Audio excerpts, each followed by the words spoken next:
Good morning, good afternoon, good evening, wherever you are. My name is Wolf. And I am abillifree. We are joined here today with Dr. Christian Chesanek. Yes. He is currently an educator in the El Paso Independent School District as a fifth grade orchestra instructor, and he is a badass bassist. Christian, welcome to wufreacts. Thank you guys so much for having me. It's really an honor. Like, I'm really excited for today.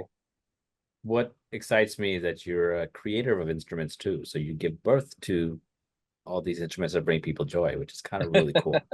All right. Well, with that being said, we wasted a lot of time because of me mostly. Sorry about that. So we'll get right into it. So let's cue it all up and then 3, 2, 1, play.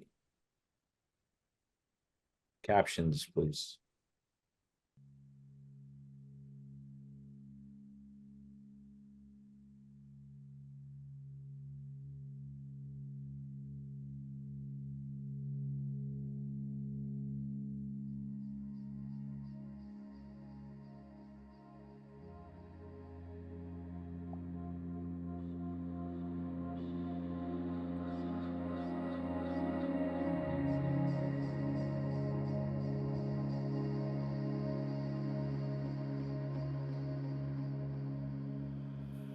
जुड़ ना पाए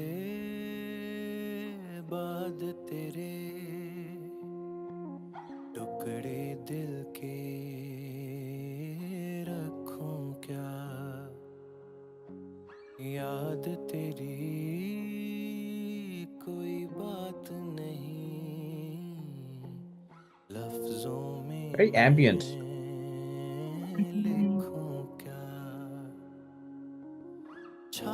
Very sad.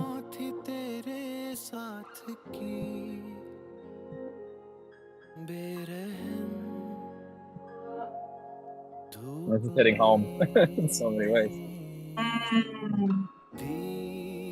Sorry, dude. I love it. I mean,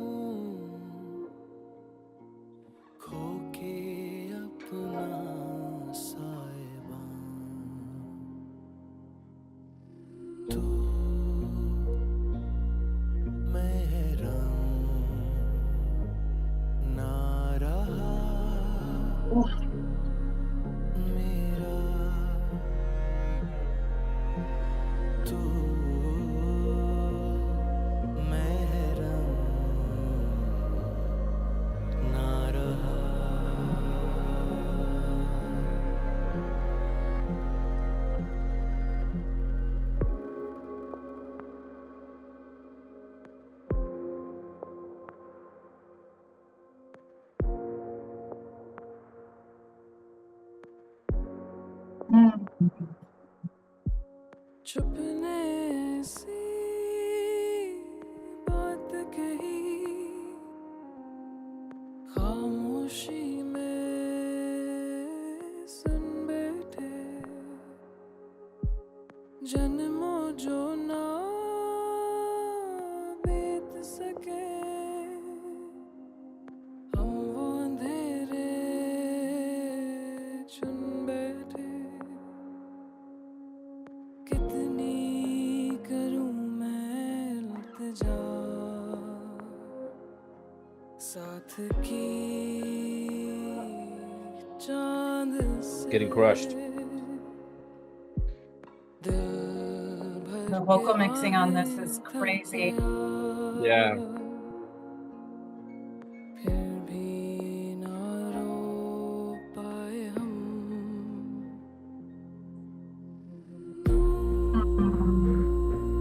महरम ना रहा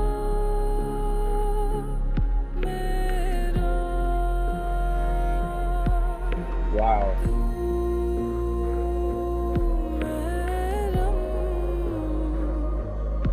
Oh, wow.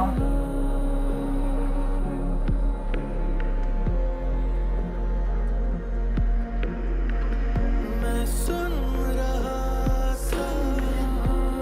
था सभी Wow, my new earworm. सुन सका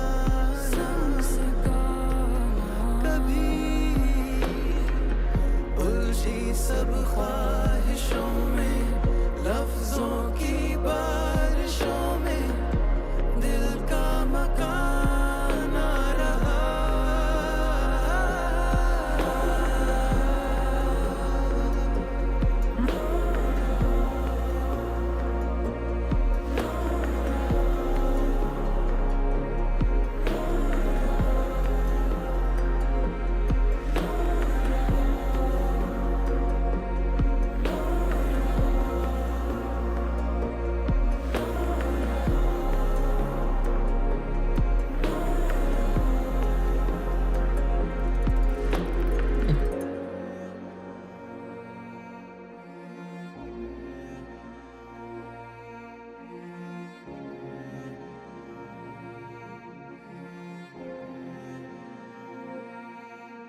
तू महरम ना रहा मेरा तू महरम ना रहा Oof. Now I've heard this song before. It doesn't change how I feel every time I hear it. I've never been through any of this type of emotion they're saying. Fortunately, it looks like, but I can feel it. The song is called Mehram. It's a great word in Urdu, and it's by a singer called Asfar, Hussain, and Arooj Aftab. Arooj is a Grammy winner from 2 years ago for best new album, and also my friend, an acquaintance from MTV. We used to be both these hustlers at MTV long time ago. She was an audio producer. I was a post producer. Then, I don't know what happened to her. She used to suck, but now she's amazing. Arooj has always been amazing. I just didn't know she could sing back then. I just didn't. But yeah. But Mehram is like it's a funny word. It's a religious word. It means in most Muslim cultures, it refers to somebody who you're married to or somebody who you are legally able to be in a room with, that type of thing. Not necessarily it could be like a family member too, but just somebody who's of you, right? They're using this more of in a more fluid way, in poetry. You used to be a Mehram of mine and you're no longer. Context. That was the context. And it's in the Urdu language, which is a very soft spoken language. As you can tell, this is how you speak Urdu. If you listen to Urdu, this is how you speak it. Not necessarily in sad undertones, but this is how you would elocute it. But anyway. It's like it's too emotional. I had to take my headphones off. Well, I usually hear better with my computer audio, but anyway, that's fine. Just a real quick, when you were speaking about the significance of this word, Mehram, it even says it in the lyrics, it says, once my own, once you were Okay. my own, you're now forever gone. So I Yeah, just wanted to like add that on. Christian, super interested in hearing what you heard, what you felt, what you saw, anything goes. There is so much in this music video that thought was just so amazing. So with that kind of context, it's really cool that both singers are in different settings. Like you never see this conjoinment together, which is appropriate for what the song is talking about. Like they're in two separate universes, I think. Like that's how I feel whenever I hear this. And then oh man, the singing is just amazing. I mean, what's so really great is that it feels like such it's not raw and uncut, because it doesn't sound like that at all. It has like that feel though, like the whole band is there performing. They're launching samples. There's a drummer. There's multiple percussionists. There's a harp player. There's a whole group that's being illuminated in this, and that's really important to me as a musician. Just being able to have that in front, and it's a performance. It didn't really feel like a music video. It felt more like, well, it was definitely a performance. And so it just makes it that much more intimate, especially with what the context is about, I think. And I personally love the samples on it too, and just like the overall beat, like it is so good. Like even like as a bass player, I was like expecting to see a bass player. I'm like, they didn't need one, they're fine. Like it just sounded so. It was. Yeah. I mean, there's just like multiple levels to this and it makes me feel a little bit. It's more intimate to me. That's the biggest thing that I feel so much is that it's much more intimate, and I was able to really resonate You know, reading the closed captions like was informative, but I felt it. Yeah. Yeah. Like it was genuine. I really feel it's genuine. That's the one thing about these the music on this platform. You will get to see mini solos of instruments you've never thought needed one, like the harp. Like who Right. does the little mini solo on a harp? A harp. Yeah. You know, and of course the cello, dominant, amazing performance of the celloist at the end. It's just fabulous.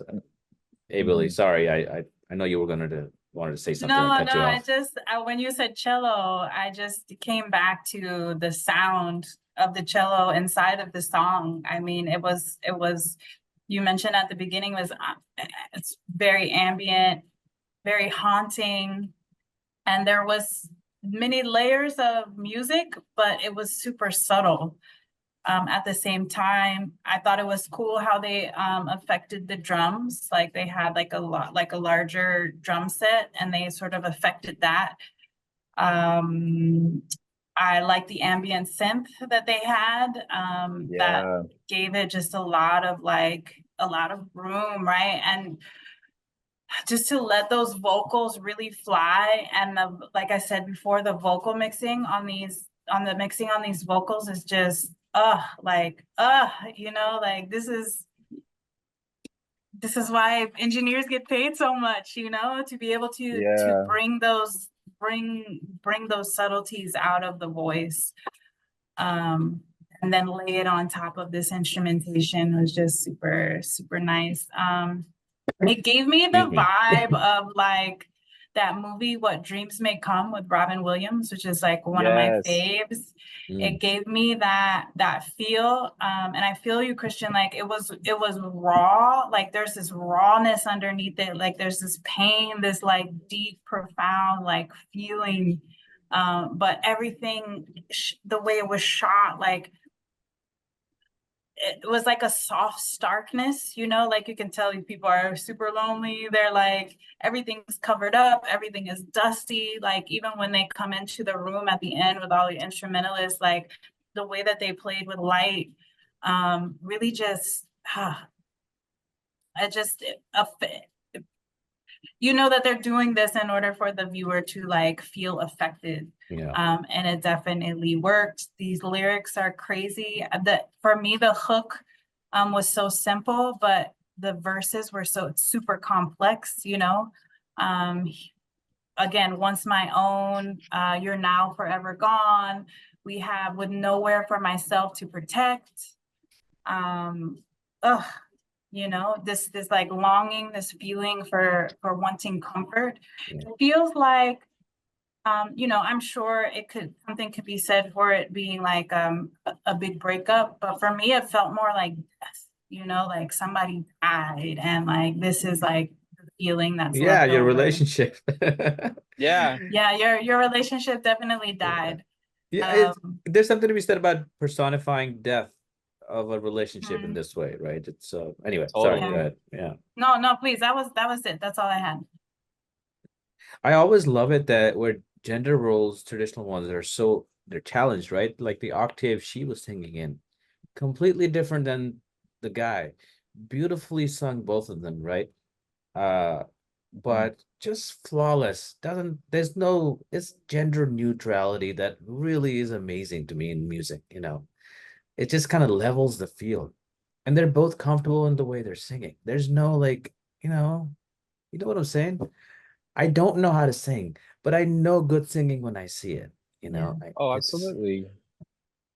It's just flawless narrative. Another thing that I couldn't help but notice was the color schemes that were going on. So when you go to the female role, it's purple. The TV screen is purple.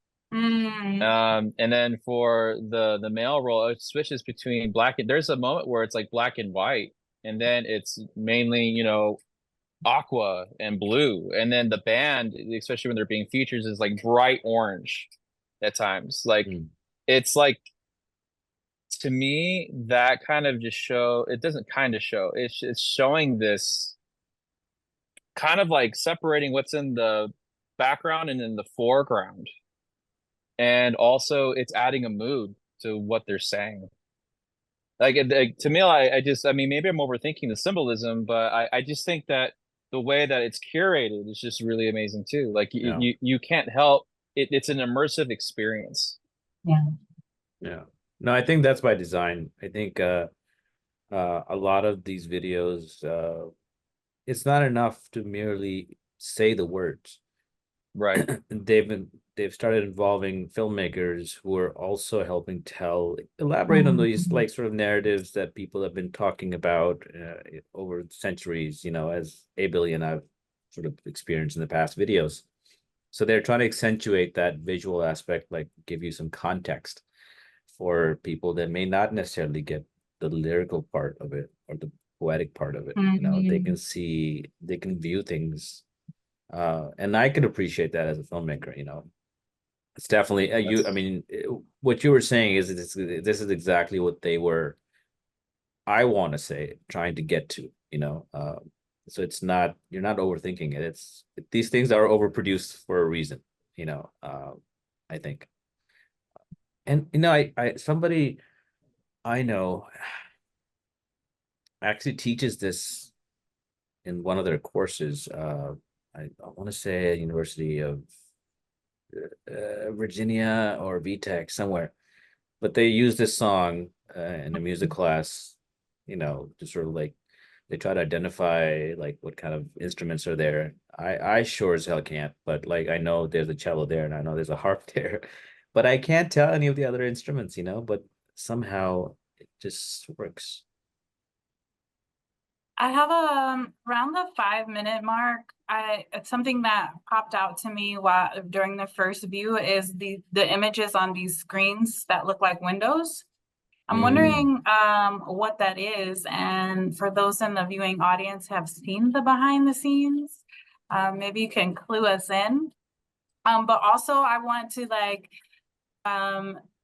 shout out the evolution of Coke Studio, because in the beginning there's this like neon bottle, and it's like, I mean, it fits, right? But as we see season 15, like the like Coke, I don't know, like integrating like the actual Coke into the video is like way more subtle. Like right here, like really stands out to me. Yeah. So shout out to you guys for the evolution. I think it looks like a darkened heart, a burnt heart on the screens. But, Yeah. Just a random side note, before we got started, I was wondering like what to play and watch with you guys. And when you said swing music, there's actually a track that I thought about. I could have played it, but that would have been really interesting too. It's like they took 20 swing musicians and they paired them up with like the tribal areas of like the Pakistani North, you know, the people that were getting bombed, like their music. And it's a very sublime, like easy listening song. It's, you know, it's crazy. Maybe next time, you know. Yes. Yeah. I want to but ask I you. love- Sorry, go Go sorry. ahead. Sorry. Crosstalk. No, go back to what you were saying, A Billi. Sorry. I wanted to ask, I was curious because we've done a lot of reviews of old songs.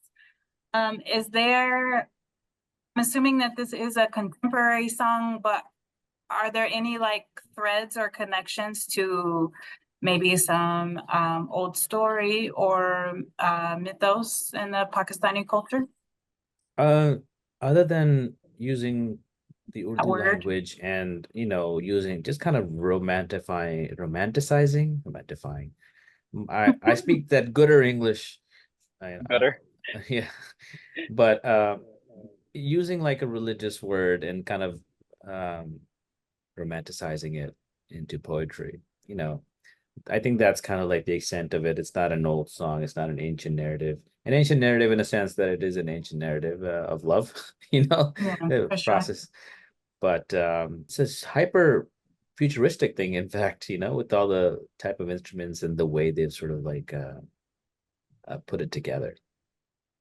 there was just so much going on. Like which is, you know, something that kind of I really listen for whenever I'm listening to newer music, or if I'm listening to something that because I can't help it. Whenever I listen to something, I try to break it down in my mind of what's going on and how I can use it. Especially since I'm a bass player and I like to compose and I like to write. So if I listen to something that I really love, I want to know why it works the way it works. Mm. And it's really awesome to see. And I'll illuminate this again, just like the performative aspect of this, because I feel like that if I'm very sure if I saw this live, that it would be the same thing, you know, like the same group, same instrumentation, and they would all be doing, because even like, this is something that Billy and I have been learning how to do. We have a group together where it's DJ and bass. And so two instruments coming, you know, we're not really from two different worlds, but like learning how to be able to make these compositional decisions with samples and bass lines, and how to be able to elevate and be able to do different sections and then change certain things. And to be able to perform in this way is quite incredible. And in fact, and not to bring up something that like that's kind of a hot take button, but I've heard some people talk about like, okay, well, what's the importance of people making beats? What are the importance of producers? Like, are they really musicians? And it's an absolute yes.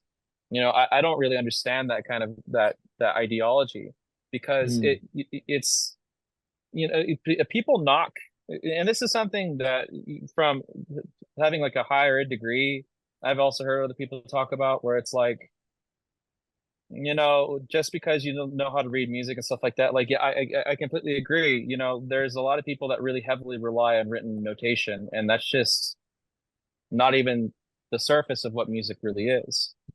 You know, it's, you don't have to be.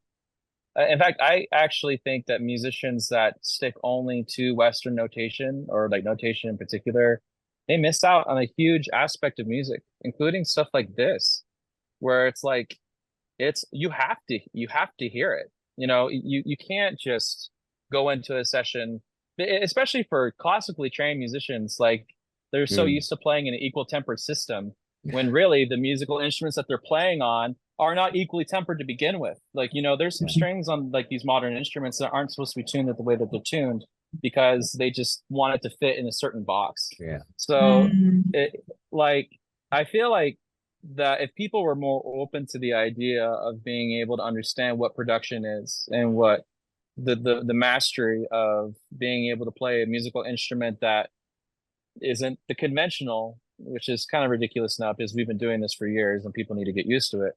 You know, I think there's a great strength to that. So sorry, I'll get off my tangent, but no, it's great. This is something.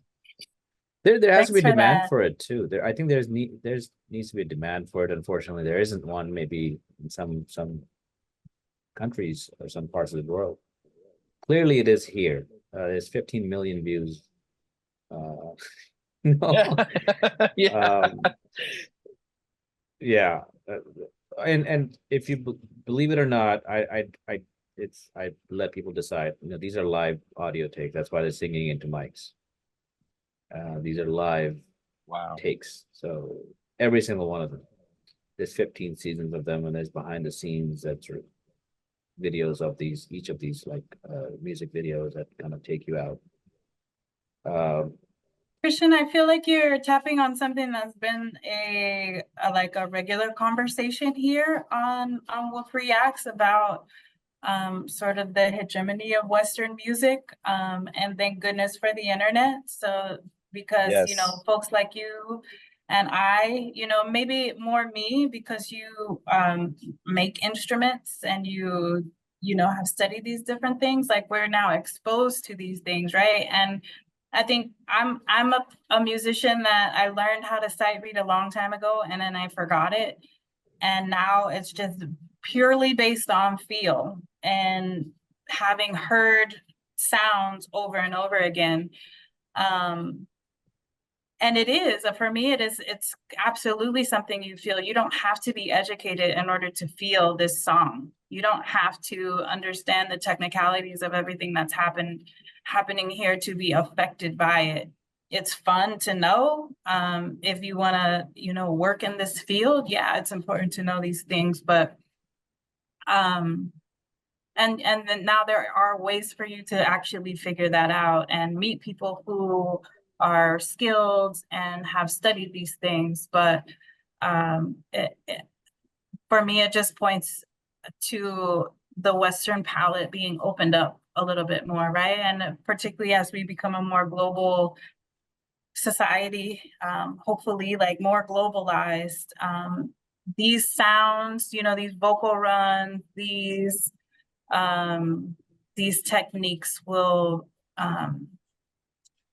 be absorbed into like a wider collective consciousness, not to be appropriated and lost, right? But to sort of add it to the lexicon, right? And understanding it as an individual sound, but also as an accessible sound.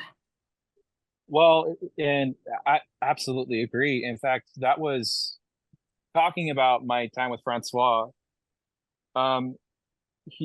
He is somebody that there's been stories, him talking about people that he would be in a recording. He's still recording, and he writes his own music. And he talks about being so conscious of what's going on that he would actually, during the session, tell the engineer, like, hey, I want to go back to 2 minutes and 53 seconds. They're like, why? Because like I made a wrong note there. Like I didn't feel it and I didn't really hear it. So I really want to change that. Wow. But it's incredible. Like, and I've seen it, like the way that he's able to recognize music in that way. And the reason why is because first he taught himself this method, his own method, based upon wanting to learn how to be able to play the bass. And the only thing that he had was his ears and his mind. He's an amazing intellectual man, but that is the heart of what music is. We can't just accept that this is Western ideology of what it means to be a musician. Yeah, there's a seat at the table for everybody, and especially for people that are willing to be able to get out of their own comfort zone and really learn something. Like, I have a friend that when we kind of split different ways, not in a negative way, but he really wanted to get into Cuban music. And that also led into understanding African tribal music and also being able to go even further back. Like if you're willing to put yourself not only in the shoes of somebody else, but being able to sit at the table with them, be able to learn somebody's culture, not appropriate it, not to make it fake and to make it something where and that's the thing that I think a lot of people miss, is that it just takes time. Yeah. Like and we live in a society now, especially people that are younger, where you get instant gratification, and I think that though it's a really great thing to have the internet and to be able to be exposed to this music, but with my students, I encourage them to be, well, if you like this, go talk to somebody that knows this, or you should go listen to this. If you have an opportunity to listen to this and talk to somebody, like if you want to learn how to play Indian music, learn how to count thou. Like I learned from, I was so fortunate being in New York and Nebraska, because I was exposed to people from New York City, Chicago, from all around the world, but using that time to be able to really get to know someone in this way, and which kind of goes into the, this idea of loss through what this music video is talking about. That is so interesting. Yeah. No, I get it. I get it. I think I understand what you're saying. I think reading music and learning music, maybe less of that, maybe like trying to feel some of the instruments out, and feeling the music. Like in the last I think the last sort of reaction and analysis video we did, one of the women that was singing in there, the folk singer, you know what her instrument was? It was a metal milk pitcher. That's awesome. And they've been using that. They're folk musicians. That is their instrument, And another song which formed the basis of the whole song, and it was a beautiful song. It's on my list with repetitive. It's a clay pot. They play the clay pot, and that's the base of the track, you know, beautiful. Yeah, that's one of the reasons I'm kind of like discovering this stuff as I age. So which is why I appreciate it. It's like a way for me to sort of connect to my roots, but in an educated way, you know. And when I have people on the show who know what they're talking about, it like extends my understanding even further. And apparently, people are interested in hearing thoughts about that stuff from musicians. So anyway, coming back full circle. Oh, absolutely. And even for me, like this is educational for me and really humbling because like I want to know more, you know, like and that's something that I think that we're all of us that are musicians and artists, we're going to be students forever. You know, we have this unique opportunity to be able to be preoccupied for the remainder of our lives because we're never going to be done creating art. We're never going to be done refining what we want to do. We're never going to, I think, you know, we're never not going to be hungry for this. We're never going to not want to feel. We're not going to, we have this beautiful gift that we have. And I think that well, at least through my experience, that I learned the most and gained friendships and gained just more perspective on life when I just admitted, like, I don't know this, but I want to know this. How can I hear more? Yeah. How can I be more involved? How can I listen to you more? Like I'm not the expert here. And that's the beautiful part about it, is to not always be the expert, to just learning how to listen. And I think that's the true skill of a musician and an artist, is to be observant of what's around you and just be a part of it, be present. Right on. Man, I appreciate it. We could talk about this all night. I mean, it's but we'll have you on. I mean, if you would allow us to another time, for sure. Sure. Oh, I'd love to be back. I would love to. Yeah, come on back. Hey, Billy, do you have anything to add before we close out? I think listening to both of you just now, it reminded me of, and then also watching this video and all the other videos is as musicians, as videographers, as like life artists, right? The importance of telling stories and how storytelling is an opportunity to share, and it's an opportunity to learn. And it's like less academic. It's less like, oh, let me deposit some information into you so that you can regurgitate it. It's more of this like circular synergy that happens where you take what you need and you leave the rest, and maybe you get a good laugh out of it, maybe you get like a good cry out of it, like this video, but there's an exchange, and I just think storytelling is so important, and that is sort of what I've gleaned from both of your analyses here on Mehram, the video, Coke Studio, season 14. Yeah. Season 14. Mehram. Arooj, if you're listening, please come to the show. Yeah. For old time's sake, you know. Come to the show and sing for us, please. Yeah. Or just chat with us, you know. No, Also, yeah, it's fine. Whatever you want to do. You've got places to be, but you know, it'd be nice to have you on and see you after a long time. Yeah. All right. Well, all that being said, thank you again, Christian. I really appreciate that.